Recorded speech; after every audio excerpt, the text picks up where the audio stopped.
Hi, everybody. Thanks for joining us this evening. This is John. I'm the event coordinator at Murder by the Book here in Houston. And before we get started with Karen and Kristy tonight, I will just do some general store announcement stuff so you guys know what's going on with us. I apologize if you hear there's apparently this weird, crazy windstorm that's come up. So if you hear any knocking, it's the big tree banging against my window here. But as I said, I'm John. I'm the event coordinator at Murder by the Book in Houston. If you guys have not visited us in a while, the store is open for browsing. We've been open since October. So we hope that you will come in and see us. We're still limiting it to 6 people in the store at a time just because it is a small space. So we want everybody to feel comfortable as far as social distancing goes and all of that stuff. So we hope that you will come visit us. And we do know that not everybody is getting out and about just yet. So if you are not comfortable coming into the store, you can always give us a call and we are happy to help you over the phone. And we're happy to run books out to the car, to the parking lot for you. When the pandemic first started and we were doing curbside pickup, we had a table outside. We don't have the table out anymore just because we weren't using it as much. And so we don't have to remember to bring it in every night before we go home. Just give us a call when you pull into the parking lot and we will run out. Also wanted to mention, we had a couple issues last week. If you were watching the event live on Facebook, if you see any comments that pop up asking you to click away from the event to register to watch, don't click on those. Those are spam. Don't give anybody your credit card information to watch the event. It's free. You're watching it already. I'll be behind the scenes and I will block and delete any of those as they pop up. But just kind of a general disclaimer, don't click away from the event you're watching to give somebody credit card info to watch the event that you're already watching. We have a lot of great stuff coming up this week.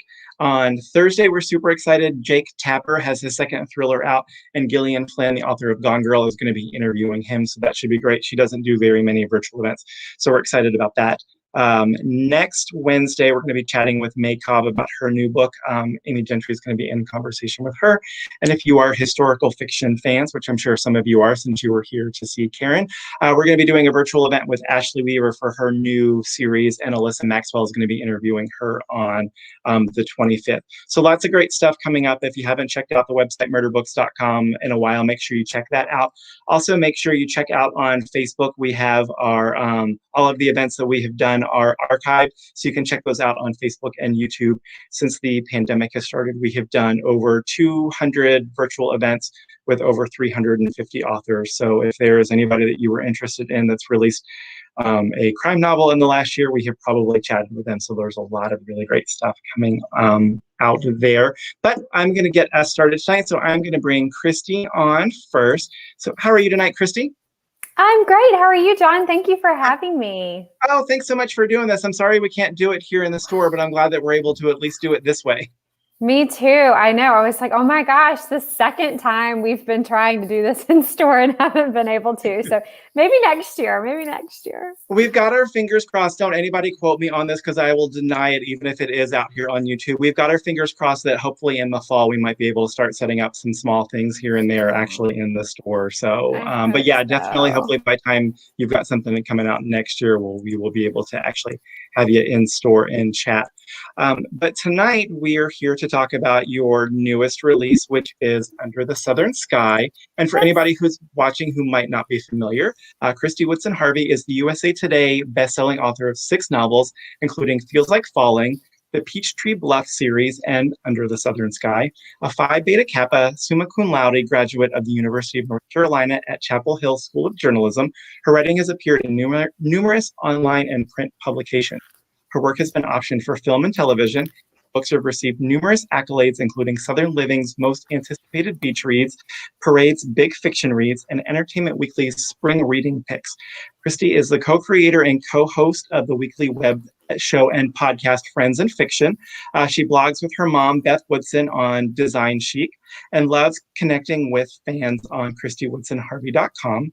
She lives on the North Carolina coast with her husband and her son, where she's always working on her next novel. And as we said, tonight she is going to be chatting with us about Under the Southern Sky. And I have like a little tiny bio update, John, because Under the Southern Sky hit the New York Times list. Oh, congratulations. That's awesome. I'm really excited, so I had to throw that in there. Yeah, those are the best kind of bio updates. So congratulations on that. That's fantastic. Thank you.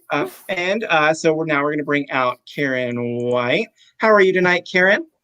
Good. Sorry, I'm just dealing with a dog, a whiny dog. I don't know why she's whining. I'm doing great, John. Thanks for having me tonight. Again, like Kristy, I'm sorry that we're not in person, but this is pretty cool too. So thank you. Yeah, it's been neat to get to kind of pair up people that know each other that we might not necessarily get in the store together at the same time, and kind of get different things, and be able to bring. It's so funny, about a third of what we do in the store, or what we used to do in the store, was signed copies from events. But we've got all of these customers who would buy signed copies from us but never got to see like the author events that we did. So it's kind of cool to be able to bring that to them. And it's also cool now that we kind of have this up and running. Once we can actually start doing some in-store stuff, we're excited to see how we can still do kind of maybe broadcast the in-store stuff virtually, and also still do some virtual stuff. So it's kind of cool that this big whole new world has opened up to us. Yeah, I'm anticipating a hybrid thing going forward, which I think will be a win-win for everyone. Yeah. And so tonight we're going to be talking about your new book, The Last Night in London. And for any of us who are joining who are not familiar with Karen White is the New York Times bestselling author of more than 25 novels, including the Trad Street series, Dreams of Falling, The Night the Lights Went Out, Flight Patterns, The Sound of Glass, A Long Time Gone, and The Time Between. She's also the co-author of All the Ways We Said Goodbye, The Glass Ocean, and The Forgotten Room with New York Times bestselling authors Beatrice Williams and Lauren Willig. She grew up in London, but now lives with her husbands and 2 dogs near Atlanta, Georgia. So for anybody who is watching, if you have questions for Karen or Kristy, you can post those in the comments on Facebook or YouTube, and I will be keeping an eye on those. But for now, I'm going to turn the chat over to them and let them get to it, and I will see y'all in just a little bit. Great. Thanks, John. Awesome. Thank you, John. Hey, Karen.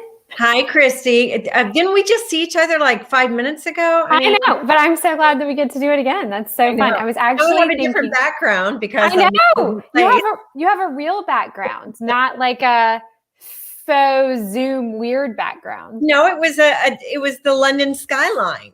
Oh, that was a good one. Yeah, and I had this stuck because you can't do this in StreamYard. See, there's the book. Yay. So we're just going to pretend that this is in the background. I'm just going to hold it up. Oh, yeah. You had done that super cool background, and you have both of our books. I have your book up there, too. See, you can't do that in StreamYard. That was very talented. Very talented. Yeah. I was thinking tonight about the first time that I ever met you, and I cannot for the life of me remember where we were, but I remember being like so nervous, and I was so excited to meet you.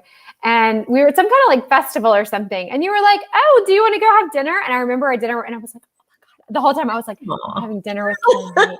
This is so cool. I'm having dinner with Karen White. It was so fun. Where we were though? Was that in Alabama? At the library, the Hoover Library event? Maybe.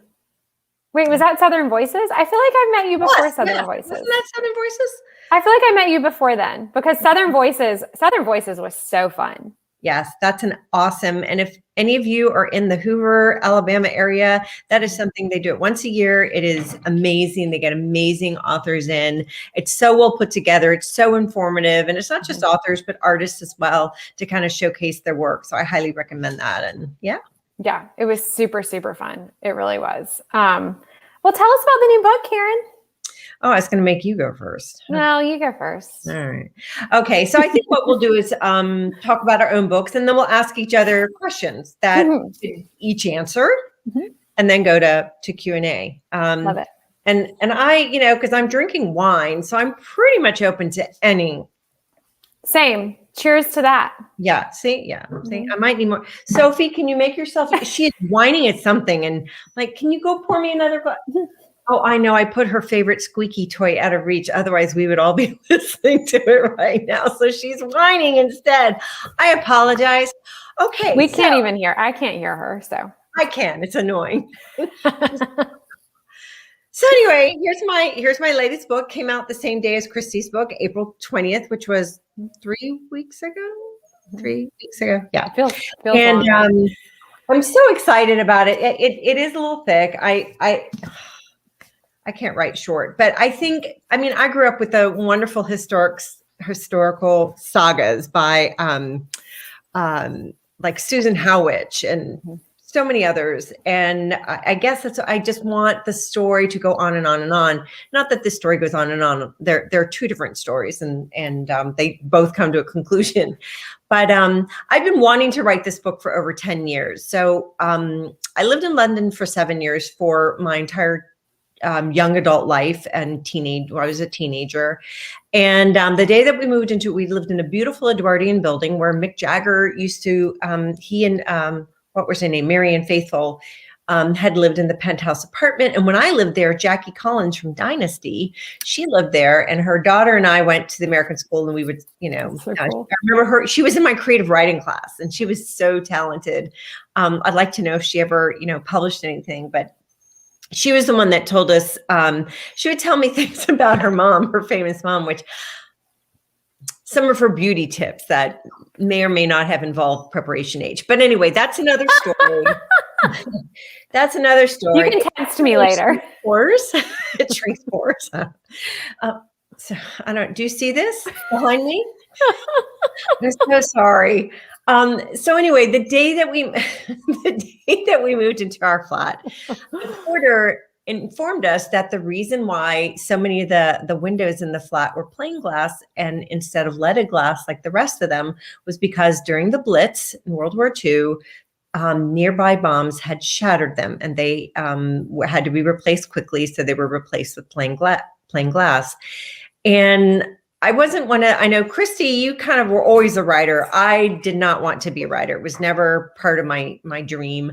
I never wrote as a child unless I was forced to for my writing classes. And it's not that, I love stories. I love to read. I love creating stories. I hated to write them down because at the time there weren't typewriters or word processors. Everything was hand done. And I would find it frustrating because my brain would be on chapter 3 when I was still struggling with the third sentence. So I found it very frustrating, but I loved creating stories. And Sophie, stop whining. They're worse than toddlers. I love my dogs. If my husband were here, I would have text him to remove the dog, and I will do that in a moment. But anyway, so, but when I would, when we lived in this flat, again, 7 years, there were many times when I would, lie in bed at night or, sitting in the living room and just trying to imagine the families that had lived there, not only since the building was built in 1904, but during the Blitz, and to be there during a time when there were, the Blitz was 9 months of almost nightly bombing, if you can even imagine. And, people lived in my bedroom and in my flat during those 9 months. And I just couldn't even imagine. But of course, my not yet writer's brain was just, would always create these stories. So I knew that it was inevitable that I would, return to London. And then I had these other 2 books early on in my career, Falling Home and After the Rain, that were set in a small Georgia town, Walton, Georgia. And that was Falling Home and After the Rain. And I had a character in there who in the first book, she's 14 and she loses her mother in that one. And in the second one, we leave her, she's 18 years old, basically ready to launch her life. And, she was a favorite character of mine. She was a secondary character in both of those books, but I couldn't, she just stayed with me. I wanted to know what happened to her next. And I got lots of emails and, reader fan mail saying, what happened to Maddie Warner? So this is sort of, I put them together, and then I threw in Precious Dubose from All the Ways We Say Goodbye, my last collaboration with Beatrice and Lauren, to give the historic context so that we have this dual line period from 1940s and modern day, and where Maddie is now a freelance journalist, and she is hired to interview a woman who is turning 100, who had been a model and lived in London in Harley House, my building, during the Blitz. Of course, what's supposed to be a straightforward story becomes much more complicated as they each start peeling back the layers of their own past and sort of reconciling with secrets and regrets. So I don't want to give too much away. So I'm going to turn it over to Kristy to tell us about Under the Southern Sky, or Beneath the Southern Sky. Under, you're right. Under. I don't have. No, I know. It's hard to remember. And it's so funny, like people will accidentally, I didn't think about this, but I guess, it is similar to Under the Tuscan Sun, and so it's so funny to see I get a lot of under the southern sun and, under the summer sky. I tend to write these long titles, which is like long titles. Yeah. My next book should just be like beach or like the book. I like that. And I'm only going to have one character in my next book and one plot line and be done. Just done with it. Yes. Well, that's a good segue because there were 4 protagonists in this story and 4 storylines, which was very fun to write. But yeah, sometimes I'm like, why just write like, I'll read other people's books and I'm like, oh, see how they did that one character? That was so smart. I should do right? that. Yeah. Mm-hmm. But Under the Southern Sky is also about a journalist, much like Karen's book. And she is investigating a story about what people do with their leftover frozen embryos when they no longer need them. And she accidentally stumbles upon a list in a doctor's office of embryos that have been deemed abandoned. And that was something that I was reading a lot about in the media at that time because it's kind of a big problem. And right now there's so many people, doing IVF or who have done it over the past decades. And one of the things, after you have these embryos and they're frozen, you have to pay for their storage like forever after. And so there's a big problem with people who are no longer paying for the storage for their embryos. But doctors' offices don't really know what to do with them because, some people consider that they're life and some people say that they're not. And so the kind of ethical implications of this right now are really in debate. So it's a very interesting kind of ongoing story and something that really kind of piqued my interest and contributed to this book. But so Amelia, my journalist, finds this list of these abandoned embryos and she recognizes the name of her childhood friend Parker on this list and his late wife Greer. And so Parker has just been really stuck these past few years and he knows that, he just can't really move forward. He's still living in his wife's house. He's working for her family's company. Like he just is sort of in the same place where he's been. And so, Amelia knows that it's going to be probably a pretty major setback for him to have to realize like, oh my gosh, I'm going to have to decide what to do with these embryos. But of course she has to tell him because she's the only person that knows this. And then he is put in the position of having to decide what to do with what is the last remaining part of this woman that he loved so much. And so we get to hear from Amelia, the journalist, and Parker. And then we get to see Greer, Parker's late wife, through her journal entries, and Elizabeth, who is Amelia's good Southern meddling mama.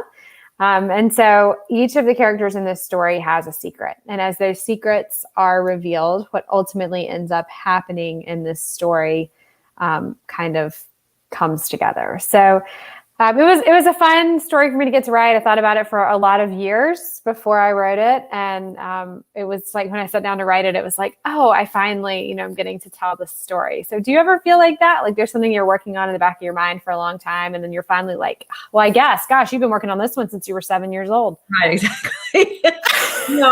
It's definitely, there are certain, at least not a whole novel, but an element. Like for you, the thing about the unclaimed frozen embryos, yes. Such a, yes. Wonderful seed of a story, so I'm sure that, just like using Harley House was part of the seed. And I just sort of, been accumulating ideas along the way to put with it. But I remember the last time we did something together, you talked about your inspiration for this book, where you first got that idea about the frozen embryos. I found that interesting. So share it. Yeah.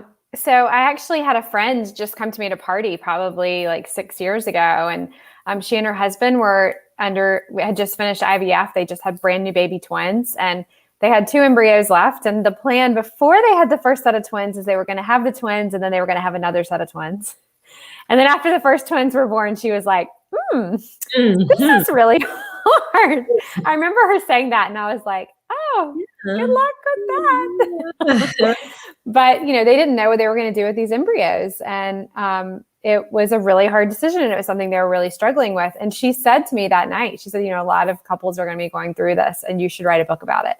And you and I both know, once you become a writer, everyone says like, oh, you should write a book about blah, blah, blah.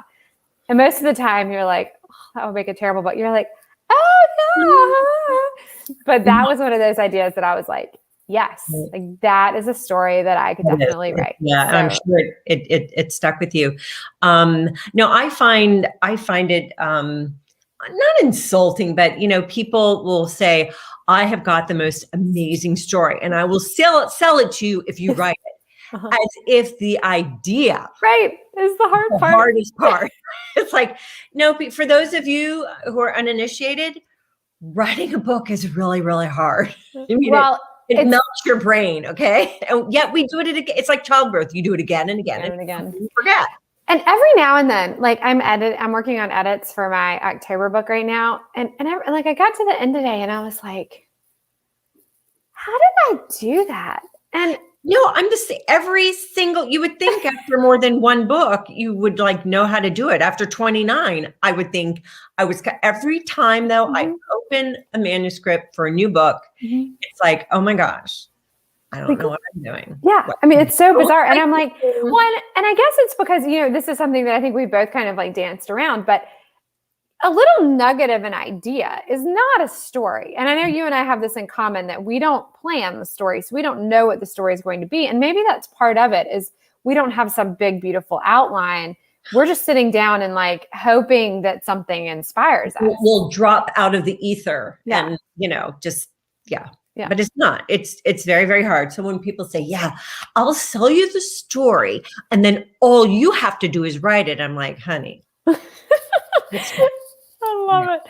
Well, one of the things that I just think is really interesting, and I don't know if you've told this story a million times and you don't want to tell it, so you can decide, but I got my first book deal by winning a writing contest. And you did too, right? Mm-hmm. And I just think that's so interesting because I don't hear of just tons and tons of people that got published by winning a writing contest. Right. So will you tell us a little bit about just kind of your journey to becoming a writer and how you got started? Again, I had absolutely no plans to start to be a writer. I mean, I still think it's a fluke. Every time I sell a book, I'm like, wow, so this is the last one, I'm sure. And then, in some way, that's my personality. I don't know, I guess because I'm the third out of 4 children and the least favorite of my mothers, that I always was just grateful for any little scrap. So I never have big expectations, in other words. So, but I loved books. I've always loved books. I've always loved creating stories. And I remember my 6th grade teacher, Mrs. Anderson, who would give me, a D in handwriting, but an A+ in content on all my writing. Because, I'm trying to write fast and I just, and I remember her saying, you should be a writer. And when I moved to London, she told me that I should keep a journal and, keep track of everything that I'm writing and doing and experiencing. And of course, I didn't. True story. The only journal I ever kept was a record of what I wore to school each day. So I'd never repeat an outfit. Because I didn't want to keep a diary. I had 3 brothers and we all went to the same school and that would have been social suicide. So we just, I just didn't do any of that. And it wasn't interesting. I didn't like to write. So fast forward, I have a business degree from Tulane, with honors. Like you would think that I loved it, right? No, I did not. I remember, I can't even tell you the nightmares of, financial accounting and all of that, but I somehow graduated with high marks. Again, a fluke, right? A fluke. Like there was some totally. Yeah. Because I'm like, this isn't my thing, but I didn't, So anyway, so I worked in the business world, got married, and then 5 years later, I had my daughter, and then 21 months later, we had my son. And so I was a stay-at-home mom. That was sort of something we planned and my husband and I agreed upon, and it was great. And my kids were good sleepers because I told them they had to be. And so I really started doing my reading again. I don't know about you, but when my kids were little, and right out of college, like I just all of a sudden I stopped reading. It's not like I forgot about books, but it's just like I didn't find a place for them in my day-to-day, whatever. And but once I had children, I would put them down for their naps. They would do 4-hour naps and go to bed at 8. It was awesome. And they'd sleep through the night until 8. It's great. Again, because I told them they had to, or they were going back. And I just remember reading Diana Gabaldon's Outlander series, and all of a sudden I had the worst book hangover.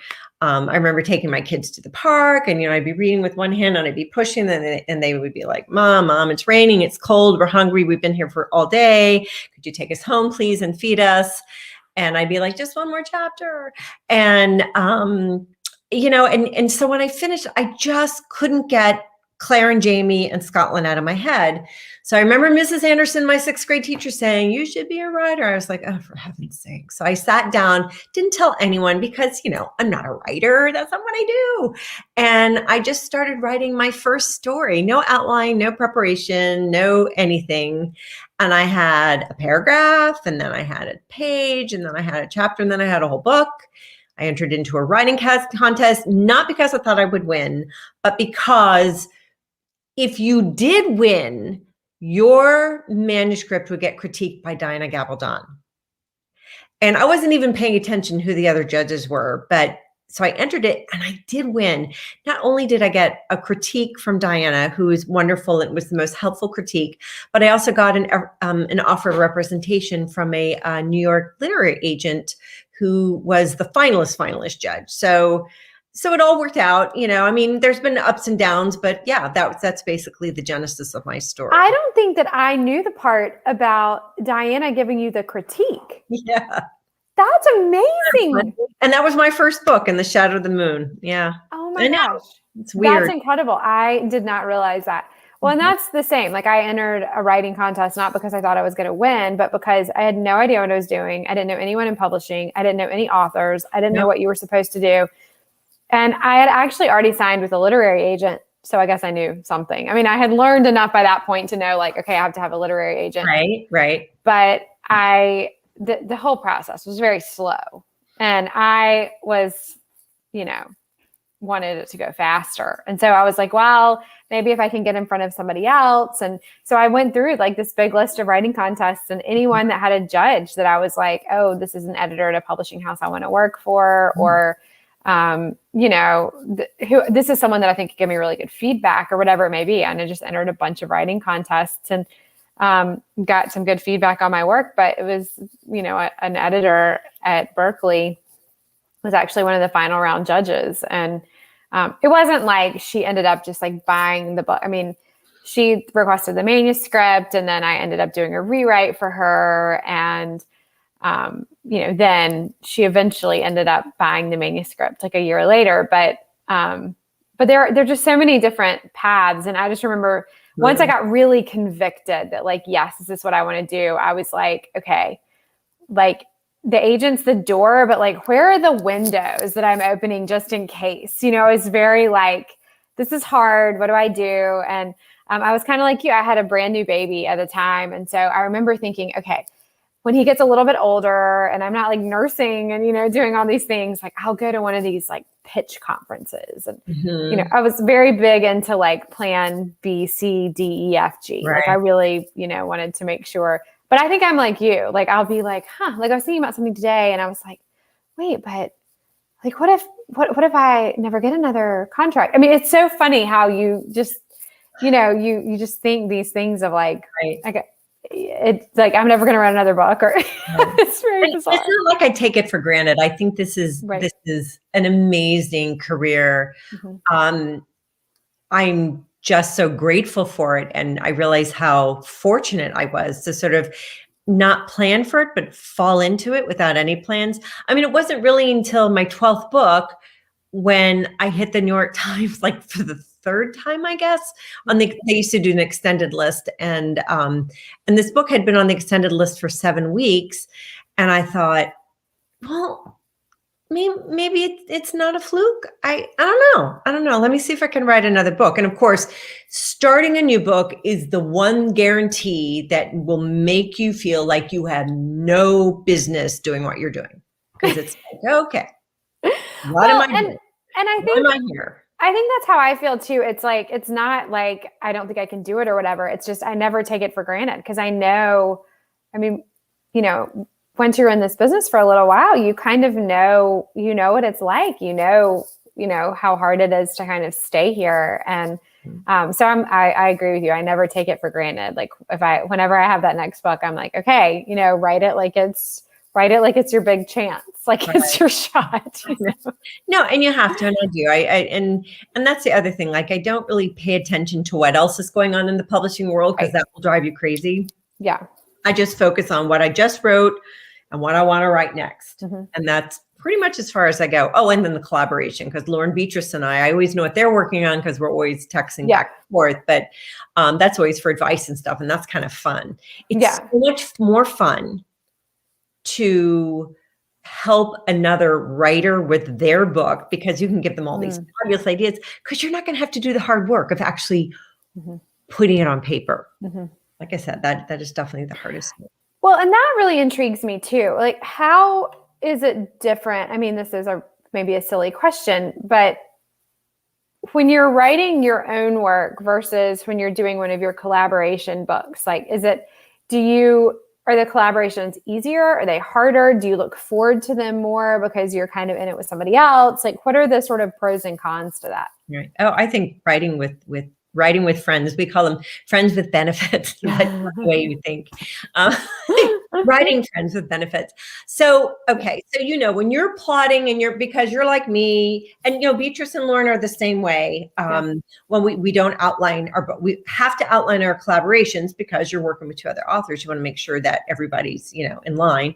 But, when you're sitting and you're working on your own book and you go, oh, I wonder if I do this or X, Y, Z, and you get crickets an answer. Or these cicadas, because the cicadas are out.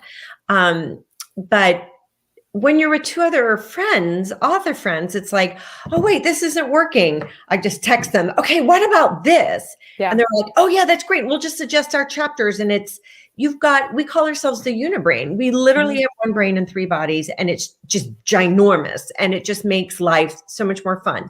And we called our collaborations our procrastinating. So, when you're on your own manuscript and you're like, oh, I just can't, especially as you're getting close to deadline and you're writing every day and you're like, oh my gosh, I just don't want to look at this anymore. And then all of a sudden your inbox bings and it's the collaboration because we write it round robin. I'm like, yes, I get to put this aside and do something completely different. Yeah.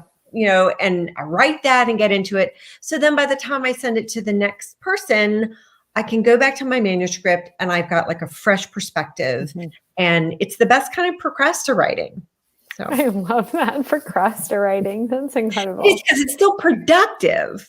Yes. Yeah, totally. Yeah. Yeah. Yeah. Do I you just have can't a imagine. procrastinating thing?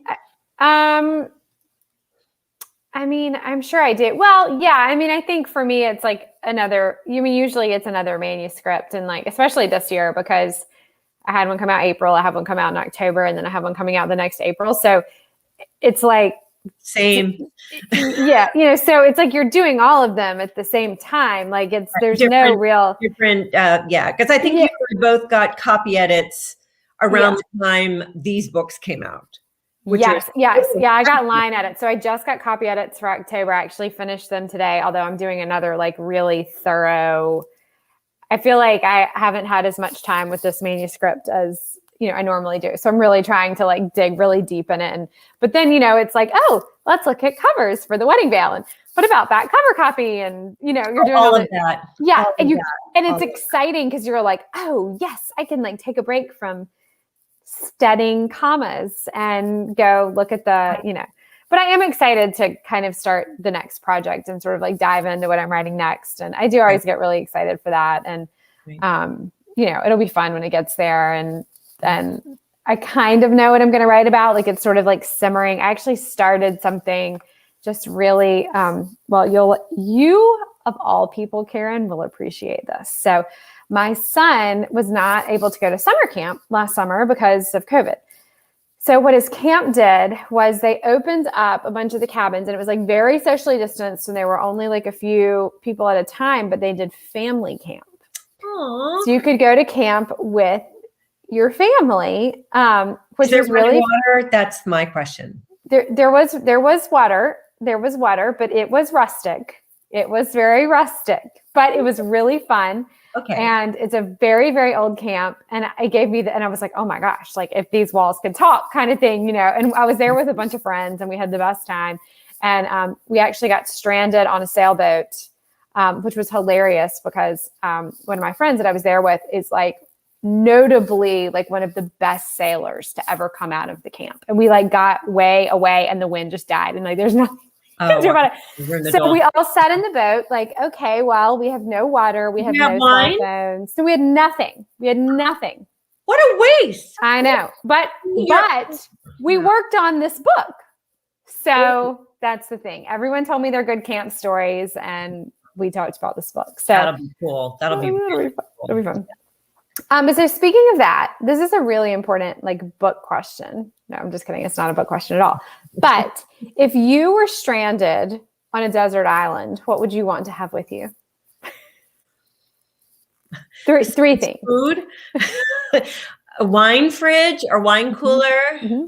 That's a good one. I like that.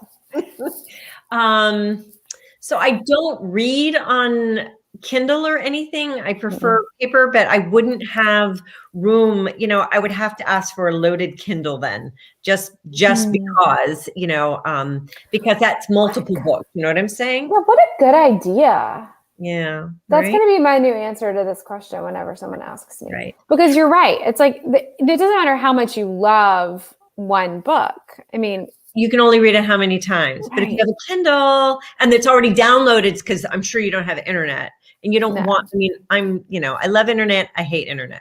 Right. The third thing would be Ryan Reynolds. Just don't tell my husband. I knew you were going to have really good answers to that question. And you? I don't know. What would I want? Oh gosh. I really like the loaded Kindle answer because I could really read. And that's what I like to do on the beach. I hate reading on a screen. I am a print book person. I dislike, I don't retain it or whatever. But if you're on a deserted island and you can only bring one thing, one of the things, I'm not bringing 3 books. I need my wine and Ryan. So I got to have reading material. And I bet Ryan could like make a fire and. Because he seems pretty handy. Yeah. John is back there somewhere like, this is really going off the rails. Sorry, John. Okay, so go on. So you would have your reading device loaded. You shouldn't ask questions that you don't know how to answer, but yeah, it was your question. It was my question. I would love to have, well, I guess I wouldn't have electricity, but maybe like a battery powered fan. I feel like that would kind of like keep the bugs away and that's good. Or at least, a palm tree that you could, a cabana so you could keep the sun off. Yeah, a cabana would be lovely. And you could sleep in that too and be very comfortable. So I like that idea of the cabana. It would be a little unwieldy to get over to the island, but it's okay. And then Ryan probably Ryan can bring it. And then maybe some sunscreen, just to, work on your tan. Yeah. Okay. There was something else I wanted to ask you about. So you started out being a journalist, and it's funny that we both have journalist main characters in these in both our books. But have you ever written? I don't think you have with the journalist as a main character before. I was getting ready to say no, and then I was like, wait, have I? No, I definitely haven't. And I think it's because, I didn't want to be like the writer writing the writer or whatever. And that used to be taboo, but now it seems nothing's taboo. Well, and I think like for both of us having a journalist, like how else do you get into that story? That was a really, it was sort of like an obvious thing. But also I didn't really give it that much thought, honestly, but I wrote a lot about like these types of issues in college. So I think it was like sort of a natural fit for me to be kind of like writing about this journalist. But I actually worked in finance too, which is kind of funny because I did not have the degree, but I did take my series 7 and 66 and that was awful. Not fun. But I've never written about like a financial character. Have you? No, but I probably should, right? Me too. Yeah. I think about that because I'm like, that's besides like being a journalist. I mean, that's the only other like real job I've ever had. Like, so. Well, I'm sure you get this question a lot too. So, and one of the questions I get, if you weren't a writer, what would you be doing?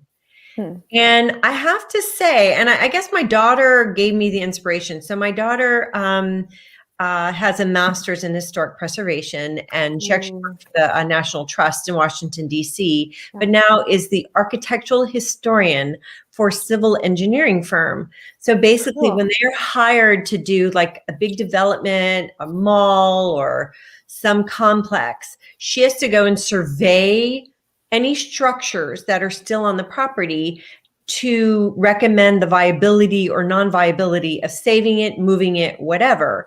That's cool. And I know I think that is, it breaks her heart though, because sometimes like there's a beautiful Victorian home that she sent me pictures that she said was going to be demolished. It was too far beyond saving. And it broke both our hearts because we're old house huggers. Yeah.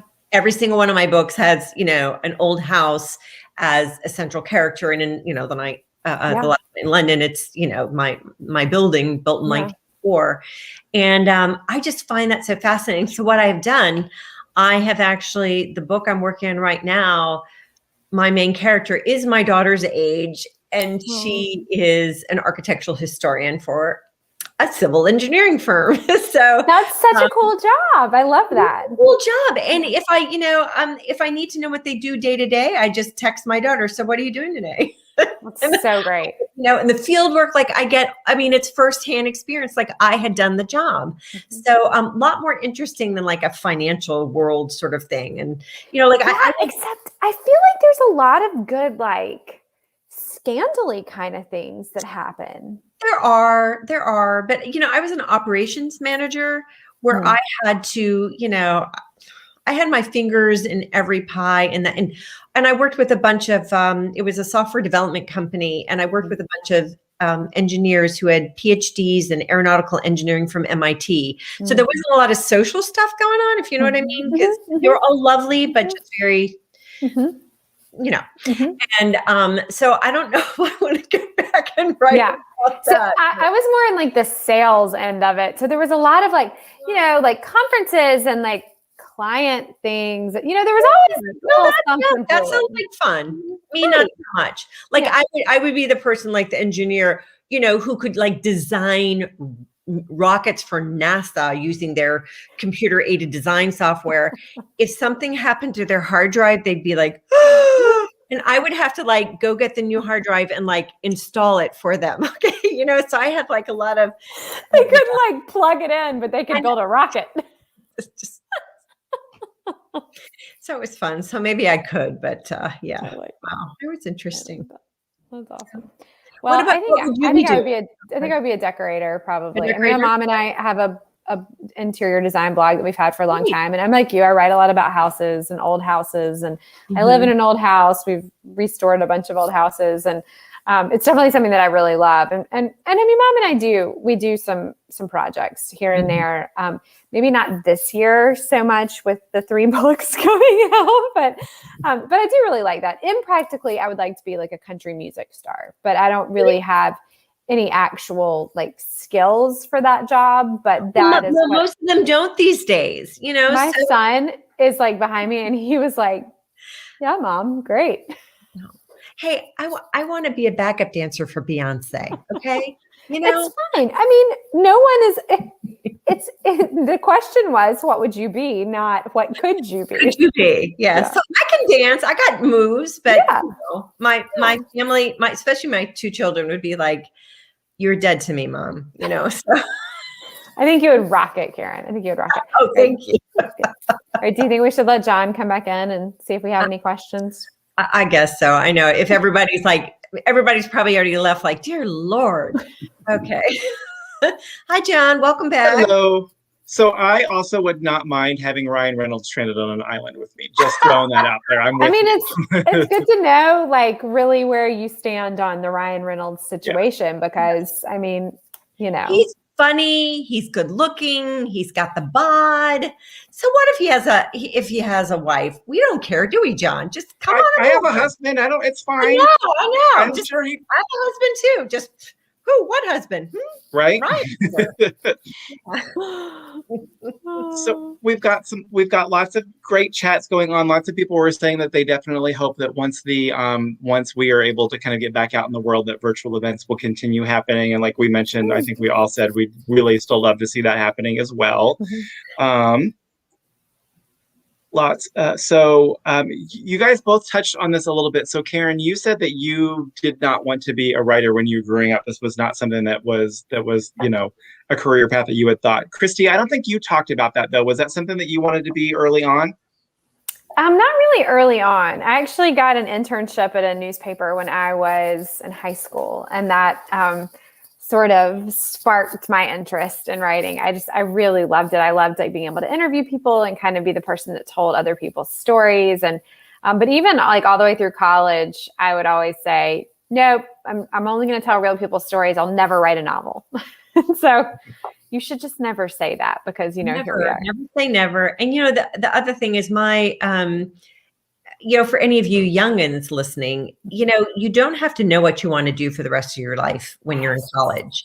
I mean, like I said, I'm glad I have my business degree. I've actually been able to apply a lot of what I learned, especially in my marketing classes, to what I do now.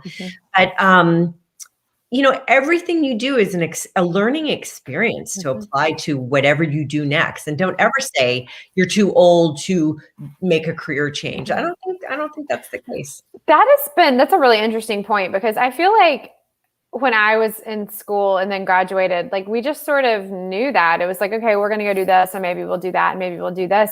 It's been so strange to me recently. I've talked to so many people who are getting ready to graduate, and they feel like they're supposed to have it all figured out, and their dream job is supposed to materialize immediately with the salary they want, and be doing this, and that's not. And I'm I don't want to be mean, but you've never done anything. Why would someone give you your dream job? You have to you gotta do some things that aren't necessarily the dream, Yeah, I mean, and you look at people like, Alan Bradley, who writes the Flavia de Luce books. He didn't write the first one of those until he was 70. Louise Penny didn't start her series until she was 47. I mean, there's plenty of time to figure out and want to do all kinds of other stuff.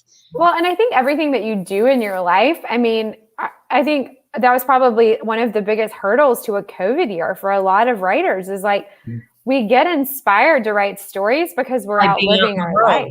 Yeah. I know it. And I'm just going to throw this out, and hopefully you will have this at the store, because I know you're going to get orders for it. But one of my favorite books of all time was written by a woman who is 88 years old. She won the Pulitzer.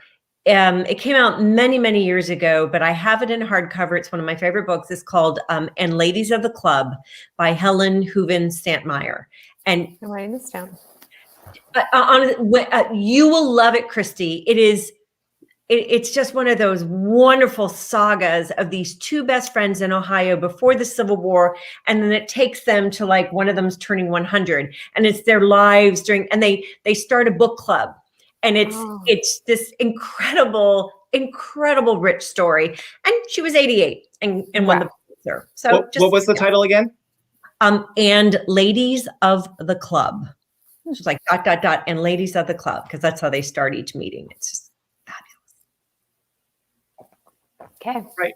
Thanks, Karen. Another thing on my reading list now. And it's thick, but you won't be able to put it down. Yeah. Okay, good. Anissa wants to know, for both of you, when you're researching for a book, is there a magical point when you know that you're ready to start writing the book, or is research something that's ongoing while you're working? For me, it's ongoing while I'm working, because I love rabbit holes, and that is death for an author, and death for making a deadline. So what I do, I know the setting of a book pretty much ahead of time. So I'll do very minimal reading about the setting, and then I'll just dive in. And then that alerts me to what I need to go back specifically and look up. So, but if I spend all this time ahead of time, doing all this research, A, by the time my story will take a turn and I will never need most of it. And B, I will have, been in a rabbit hole so deep that I won't emerge until after my deadline. So I'm definitely ongoing. And you, Kristy? Well, I mean, the only thing that I've had to super, super deep dive into research for is The Wedding Veil, which is my 2022 book. And it is about Edith and Cornelia Vanderbilt. There's also a contemporary storyline as well. But it's not like me, but I had to do a ton of upfront research for that one because I kind of came into the story backwards because I knew I wanted to write about their wedding veil.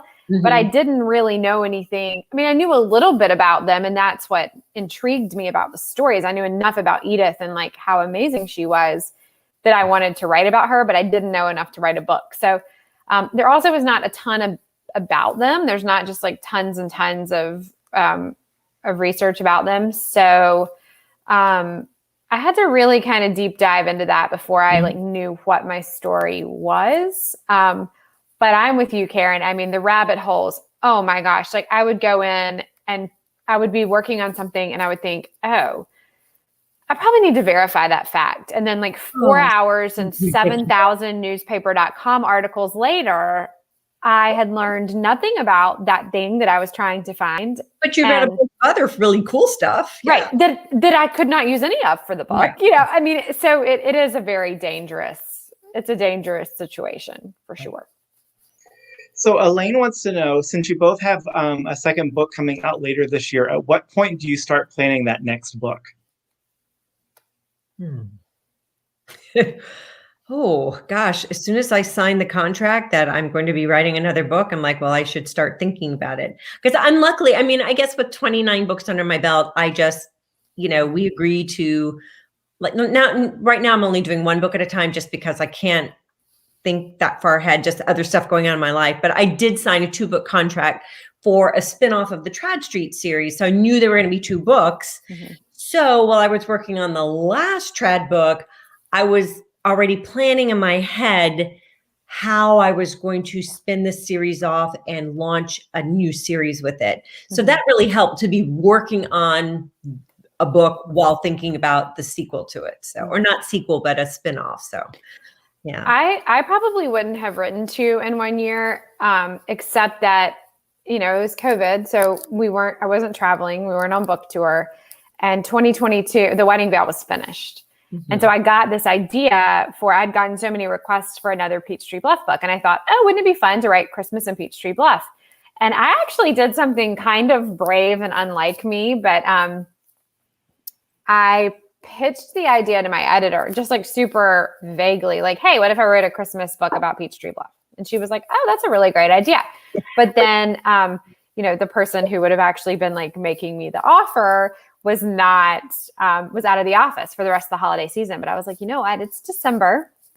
I'm in the Christmas spirit. I'm just going to write the book because I knew I didn't want to wait till January and then have to like conjure up all that Christmas magic again. So I actually wrote the book and was not under contract for it.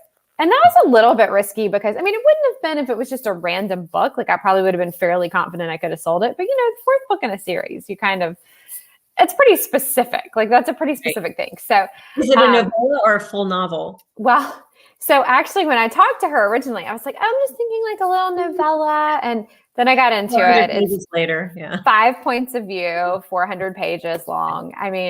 No, it is not a novella. It's not even close to a novella. But it was so fun to write. And then of course, they were like, oh, of course we want it. And that was great. But you never know. So the Wedding Veil. No, the Christmas in Peachtree comes out October 26th. So I had sort of like, I actually thought while I was writing it in my mind, I was thinking it's going to come out in 2022. Right. But then I had written so much of it by the time everyone got back from break and they were reading it and they were like, oh no, you're cruising. Let's put it out in 2021. And I was like, all right, no pressure. Why not? Okay. So Karen, you mentioned in Ladies of the Club being one of your kind of all-time favorites, but what are you both reading now and what's something that you're looking forward to? So right now I am reading 2 books. One is I'm going to be in conversation. Well, I've started Under the Southern Sky, but I'm doing so many of these in conversations with, and I want to try to be, a little more fluent with the characters and everything. So I'm reading Pam Jenoff's The Woman with the Blue Star, because I'm in conversation with her on May 24th. So I'm going to have it done by then. And then I'm reading this amazing Australian author, Jenny Ashcroft. And it's called Under the Golden Sun, I think. But it's set in Australia during World War II. And and it's Jenny Ashford. That's right. I've blurbed another one of her books called Meet Me in Bombay. She just loves to write about these sort of exotic locations. But she makes it so real. Like I feel like I've been on Australia when I've been reading one of her chapters. So that one comes out later this year. I'm supposed to be blurbing it. I'm very late because I keep on getting all these other books that I have to read first. Yeah. And of course, Our Woman in Moscow, Beatrice Williams. That's her book, June 1st. And so I'm so looking forward to reading that. I have not started yet, so I have to hurry up with all the other books I'm working on. I'm the same with you with all the in conversation. So I'm doing one with Jennifer Weiner week after next, maybe. So I just read that summer in like 2 days. I was not expecting to read it that fast because I mean it's a big chunky book. And it was so fantastic. But I'm like, I've read all the reviews and it's like the perfect beach read and blah, blah, blah. And I'm like, this is like a big, dense, like timely story. It always makes me laugh. I'm like, what? I feel like, I don't know. It's great. It's absolutely wonderful. But it just makes me laugh. Like the people are like, oh, this beach read. And I'm like, this is like a big, serious book. But anyway, it was great. And then I actually just started, this is so funny. Both of these came out today. The new book by Laura Hankin. It's called A Place for Women. What is it called? Something. I don't know. This is not familiar to me. It's so good. Oh my gosh, it's so good. She's a special place for women. A special place for women. She's at Berkeley, and it's about this kind of like modern day secret society in New York of these like powerful women who are sort of responsible for pulling a lot of the strings behind the scenes of things that are going on in New York City and in politics. But of course, there's this really dark underbelly. And so it's about this journalist who's like trying to infiltrate this secret society. And it's really great. I'm probably like, I don't know, a quarter of the way in, but I've read enough of the reviews to know that like things are getting ready to get really crazy, which is great. Yeah.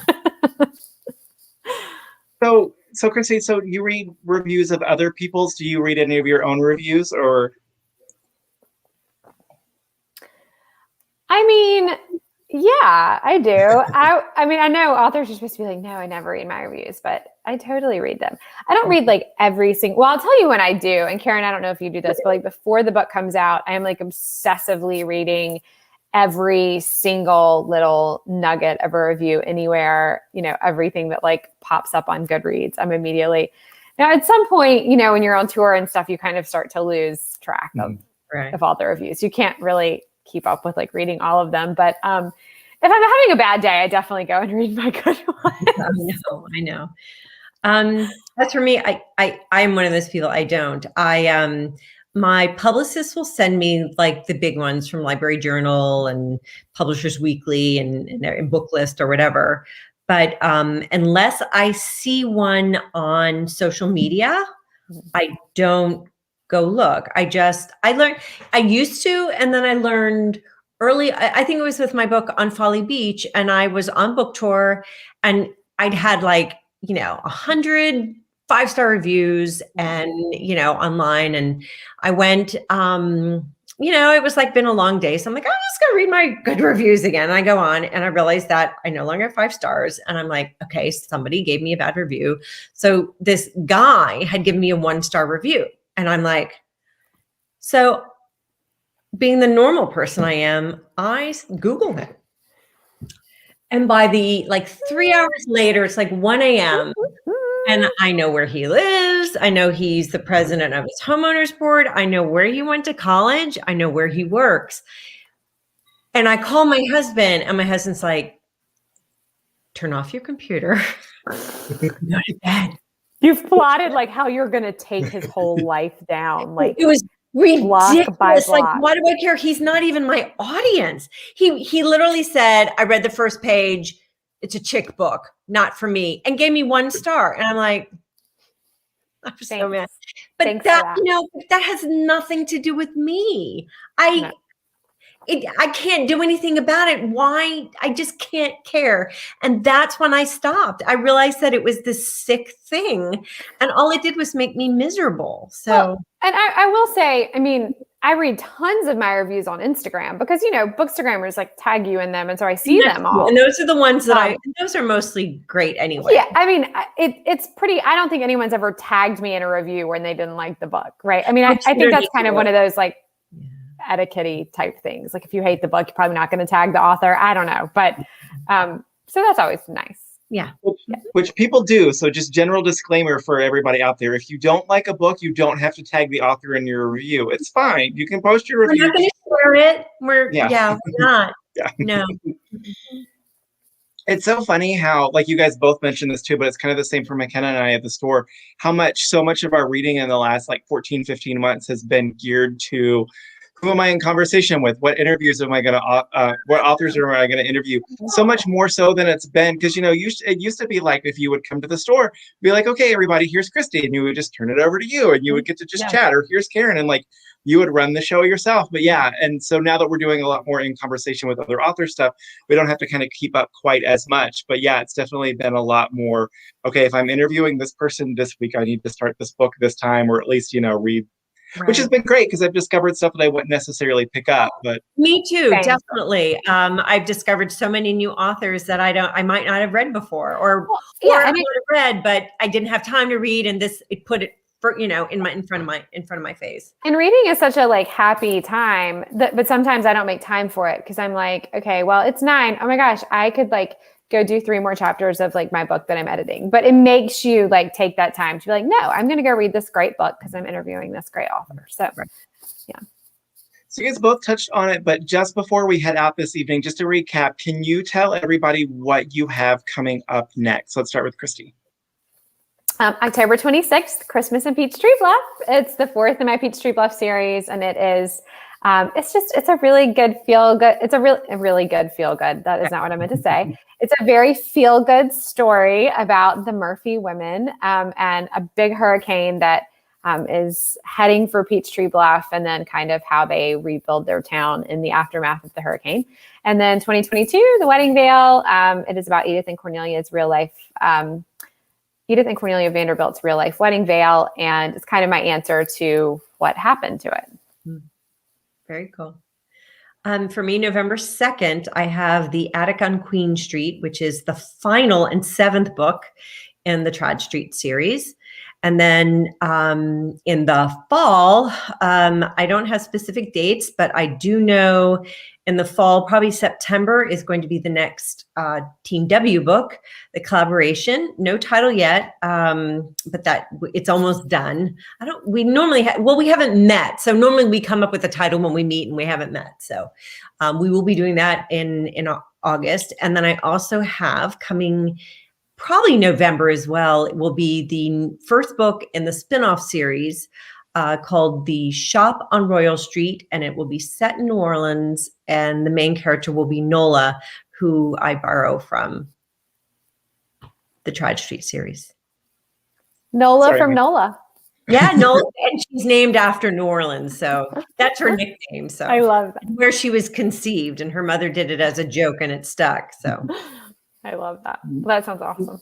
Nice. So this evening we have been chatting. If you tuned in late, we've been chatting with Kristy Woodson Harvey, whose new book, Under the Southern Sky, came out at the end of April. We've also been chatting with Karen White, whose newest book, The Last Night in London, also came out at the end of April. They both came out on April 20th. We have copies of both in stores and their other books too, so you can visit us at murderbooks.com to order or give us a call. If you missed any part of this evening's chat, once we are done, Facebook and YouTube will archive them, so you'll be able to rewatch and share them with friends and family. While you are searching around there, make sure you check out Facebook and YouTube, because as I mentioned, there's a wealth of author events that we have done. Coming up next, tomorrow night, I'm going to be chatting with Jeffrey Deaver about his new book. On Thursday, we'll be chatting with Jake Tapper and Gillian Flynn about Jake Tapper's new book. And then on Friday, Rachel Herron, who's writing as R.H. Herron now, her new thriller has just come out. And Sarah Shepard, who wrote The Pretty Little Lies YA series, is going to be interviewing her. So we've got lots of great stuff coming up. Karen and Kristy, thank you so much for joining us this evening. This was so much fun. Thanks, John. I wish we were both in Houston, but this was awesome. So thank you. And thank you everybody for tuning in, and good to see you again, Kristy. I hope to see you in person, hopefully in Beaufort. I'll see you in August or July or whenever I hope. Yeah. All right. Great. Y'all take care. Have a good night. Thanks. Good night.